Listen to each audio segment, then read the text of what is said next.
Tokenization is the idea of using then smart contracts or tokens on chain to be able to that represent, say, an underlying security, and so then that tokenized security is a security and would be subject to SEC rules by law.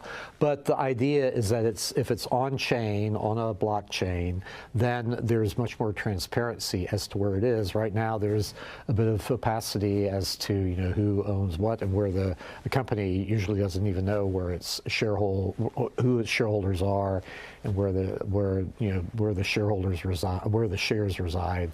So tokenization has the benefit of potentially having, instead of T+1 now trade date +1 for clearance and settlement, the prospect of maybe T0 now, depending on the instrument, and we have to think about netting and all sorts of other things with respect to some instruments.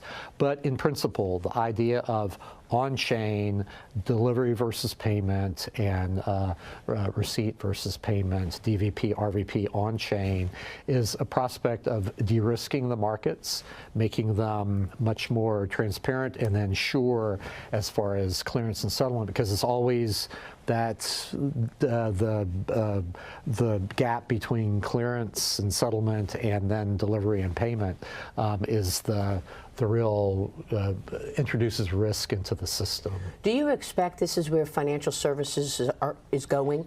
Are the major banks and the brokers out there today moving increasingly toward tokenization? Oh, absolutely, and it's the way the world will be. Here in maybe not even in 10 years, maybe even a lot less time, maybe a couple of years from now. So I think that all of this modernization of the markets, I think, is good. And the trouble that we've seen here over the past few years is that the SEC, unlike historically, it never was necessarily at the vanguard of pushing new innovations. It was always a little bit behind the market, of course. But here recently, it's been almost standing athwart the marketplace, and as it's as all these new innovations were coming about. So that's no more. We're actually embracing it, and I believe that we need to be embracing it to keep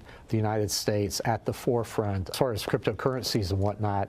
There were really only 2 countries in the world here in the last few years that were working to make cryptocurrencies illegal, and that was Communist China and the U.S. through the SEC. So that's changed. It's a new day now, and so we want to embrace this new technology.